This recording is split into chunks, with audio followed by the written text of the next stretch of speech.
আমরা শেষের দিকে চলে এসেছি, কিন্তু খুব ইন্টারেস্টিং একটা পার্টে আমরা এসেছি যেখানে কুইজ রয়েছে। খুব প্রায় 10-12টা প্রশ্ন, তোমাদের সহজ সহজ প্রশ্ন। এবং আমাদের আজকে কুইজ মাস্টার্স হচ্ছেন শ্রীমতী গীতিকা বসু ম্যাডাম। তোমাদের প্রশ্ন করবেন, কিন্তু তোমরা কেউ মুখে উত্তর দেবে না, হাত তুলবে, ম্যাডাম যাকে বলতে বলবে সেই উত্তর দেবে। যদি কেউ আগে থেকে উত্তর বলে দাও তাহলে কিন্তু সেই প্রশ্নটা বাতিল হবে, এবং প্রশ্নে যদি সঠিক উত্তর দিতে পারো তার জন্য তোমরা একটা পুরস্কারও পাবে। আর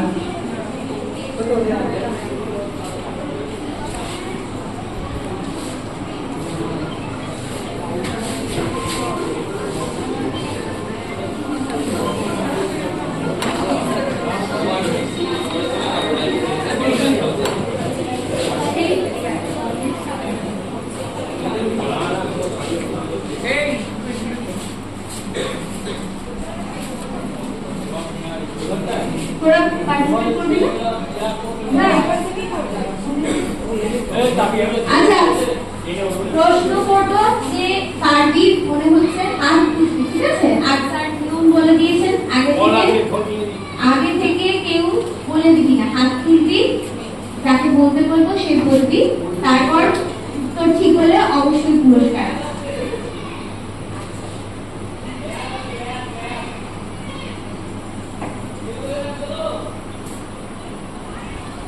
স্বাধীন ভারতের অঙ্গরাজ্য হিসাবে পশ্চিমবঙ্গের জন্ম কত সালে হয়েছিল? এইমাত্র আমরা অজয় স্যার এবং অন্যান্য স্যারদের বক্তৃতার মাধ্যমে শুনেছি। বল বল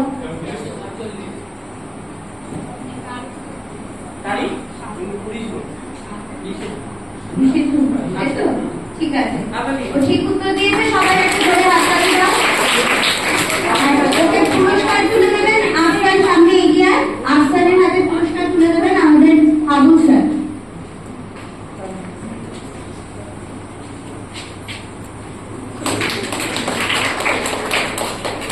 আচ্ছা, চলে আসছি দ্বিতীয় প্রশ্নে।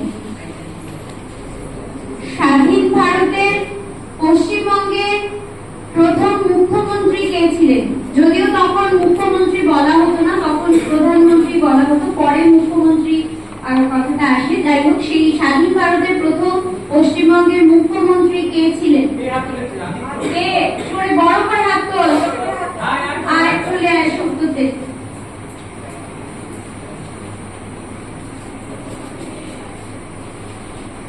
বল। প্রফুল্লচন্দ্র ঘোষ।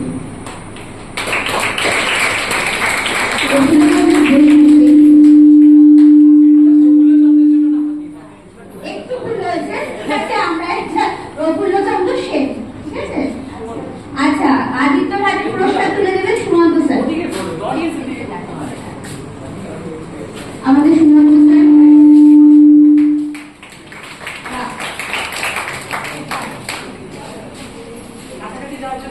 আচ্ছা, চলে আসছি তৃতীয় প্রশ্নে।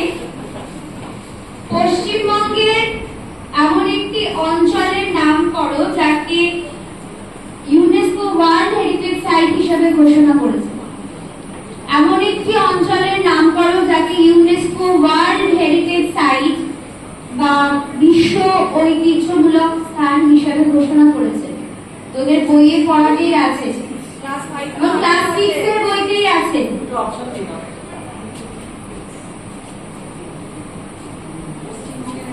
এমনি পারবে, তোদের পারা উচিত।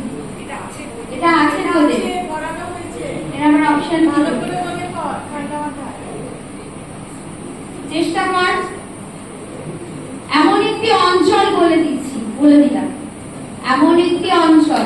আর একটু ক্লুও নামে দিয়ে দিচ্ছি, একটা অরণ্য অঞ্চল, তাও বলে দিচ্ছি। এবার বড় অন্তত চলে আয়।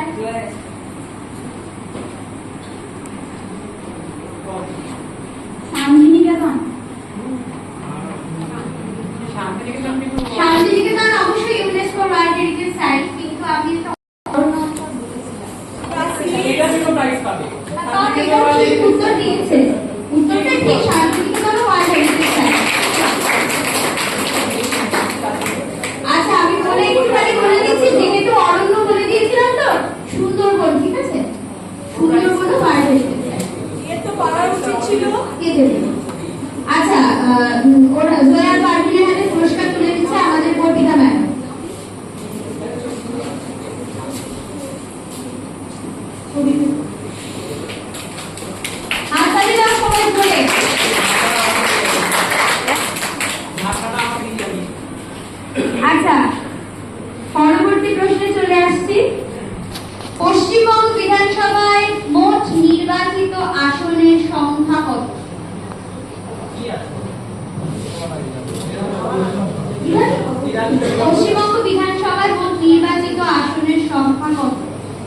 এই জাস্ট নির্বাচন হলো। এই মাত্র নির্বাচন হয়েছে সবে।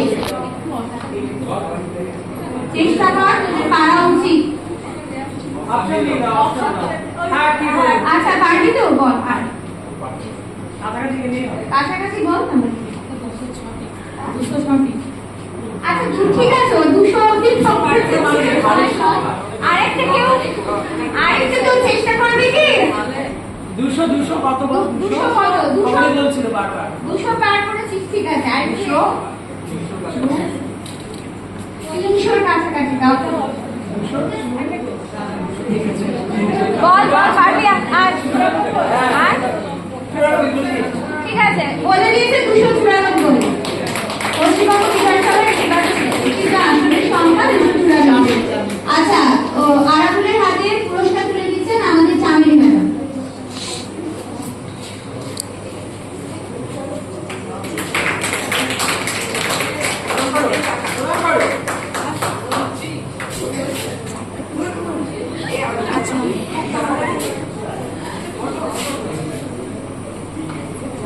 আচ্ছা, ধন্যবাদ চামেলি ম্যাডামকে। পরবর্তী প্রশ্নে চলে আসছি। পশ্চিমবঙ্গের কোন জেলা টেরাকোটা শিল্প বা পোড়ামাটির কাজের জন্য বিখ্যাত? পশ্চিমবঙ্গের কোন জেলা টেরাকোটা শিল্প বা পোড়ামাটির কাজের জন্য বিখ্যাত? মিজানু কোন জেলা বলেছি বাবা? মেদিনীপুর। না বলো না। আর কেউ আরেকটা কেউ আর কৃষ্ণনগর ঠিক তো? কৃষ্ণনগর ঠিক তো? না জেলা টেরাকোটার কাজ তো আমি বলে দিয়েছি।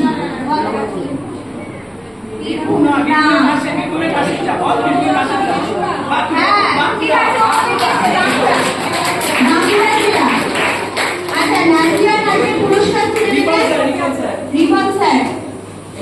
রিপন স্যার সামনে চলে আসুন। নাজিয়া কাজের পুরস্কার তুলে দেবেন। কৃষ্ণনগরের মাটির পুতুল। কৃষ্ণনগরের মাটির পুতুল, কিন্তু পোড়া মাটির কাজ বা টেরাকোটা শিল্প এটা আমাদের বাঁকুড়া জেলার। ঠিক আছে।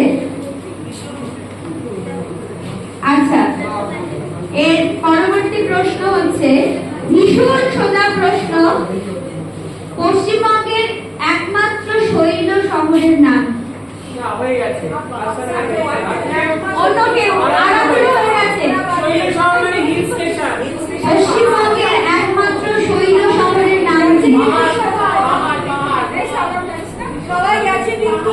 শৈল শহর মানে পাহাড়।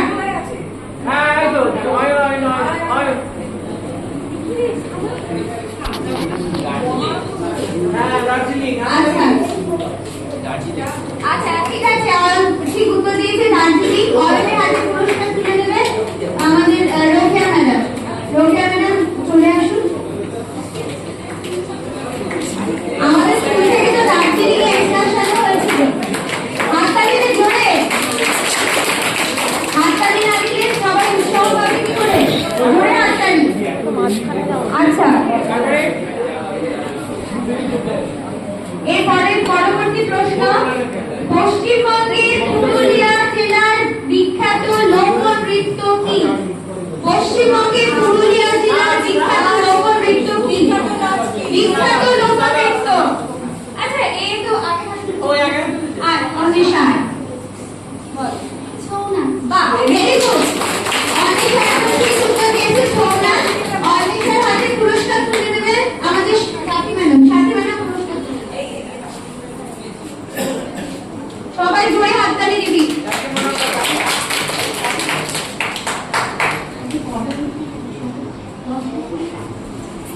আচ্ছা আচ্ছা, পরবর্তী প্রশ্ন হচ্ছে পশ্চিমবঙ্গের রূপকার কাকে বলা হয়? কাকে বলা হয় পশ্চিমবঙ্গের রূপকার? আর পশ্চিমবঙ্গের রূপকার কাকে বলা হয়? উত্তর দিচ্ছে ক্লাস 6 এর সুস্মিতা। তাই তো? ওদিকে তাকিয়ে বলো। ডক্টর বিধান চন্দ্র রায়। বাহ, very good. Doctor Bidhan Chandra রায়। ঠিক উত্তর। সুস্মিতার হাতে পুরস্কার তুলে দিচ্ছে আমাদের নারায়ণ স্যার। নারায়ণ স্যার চলে আসুন। আচ্ছা, আরো পরে পাবে। হ্যাঁ, আমাদের নারায়ণ পাল সুস্মিতার হাতে পুরস্কার তুলে দিচ্ছে। জোরে হাততালি দিয়ে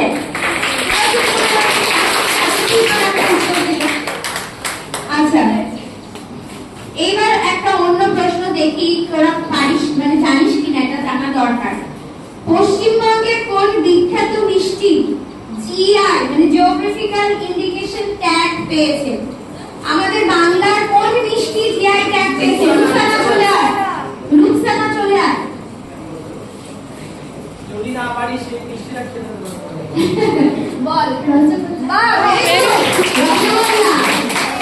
আর রুকসানের হাতে পুরস্কার তুলে দিচ্ছেন আমাদের নারায়ণ স্যার, শ্রী নারায়ণ সিং মহাশয় রুকসানের হাতে পুরস্কার তুলে দিচ্ছেন। জোরে হাততালি দিবি সবাই।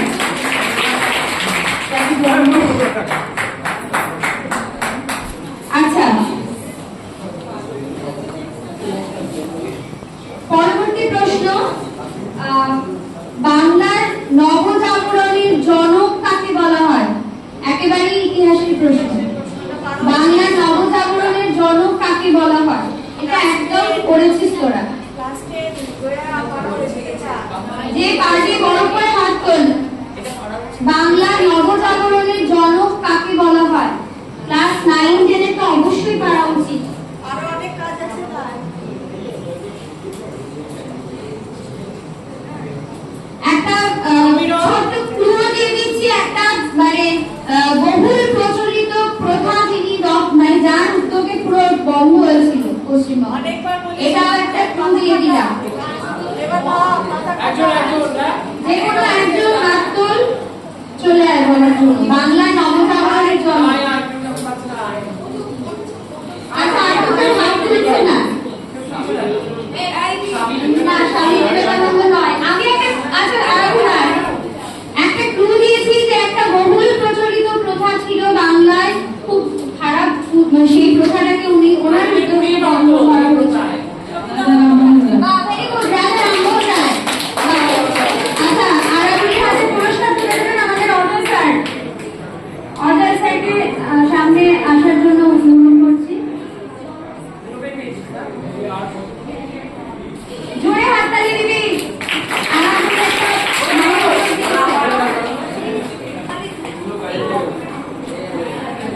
আচ্ছা, পরবর্তী প্রশ্ন, এটা একটু চেষ্টা করে দেখ, না পারলে পারা উচিত মনে হয়।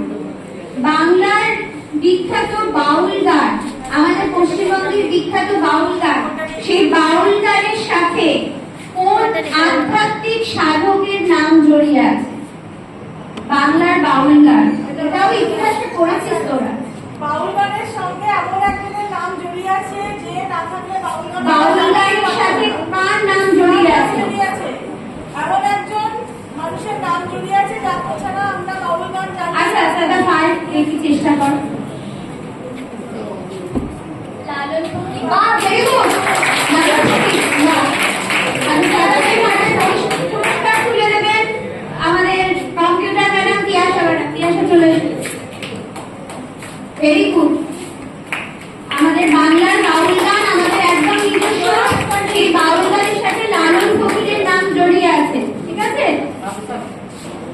আচ্ছা, পরের প্রশ্নে চলে যাচ্ছি। ভীষণ সোজা প্রশ্ন।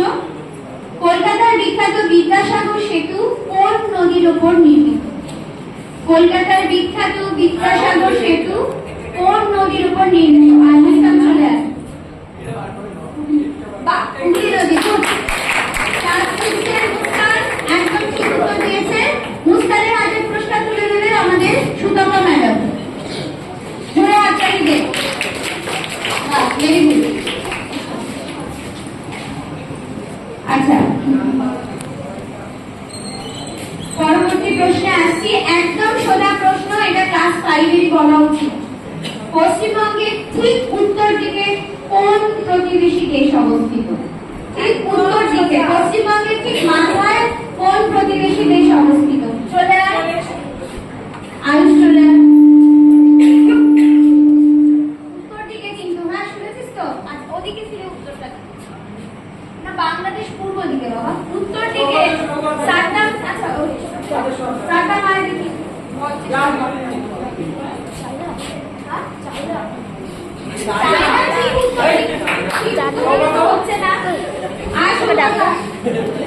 পশ্চিমবঙ্গের মাথার একদম ঠিক উত্তরে কোন প্রতিবেশী দেশ? নেপাল। আমাদের যাওয়ার কথা ছিল আর চলে ফাইভকে একটু ডাকি একটু পুরুলিয়া জেলা বাবা পুরুলিয়া আমাদের ঠিক আছে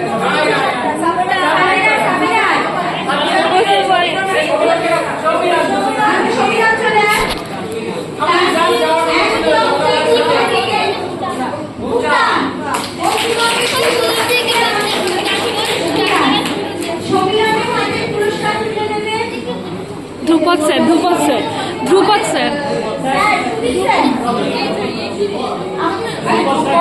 আরে ধ্রুপদ স্যারকে বলো না।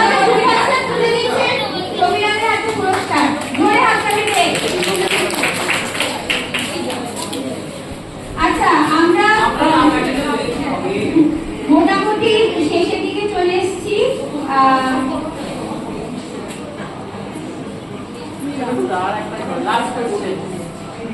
একদম শেষ প্রশ্নে চলে এসেছি। আচ্ছা বল পশ্চিমবঙ্গের বর্তমান রাজ্যপালের নাম বলবো না? আচ্ছা ঠিক আছে। পশ্চিমবঙ্গের রাজধানী কি? সবচেয়ে ছোট জায়গা আছে, ছোট কে আছে ওই জায়গা ছোটটা আর চলে আসছে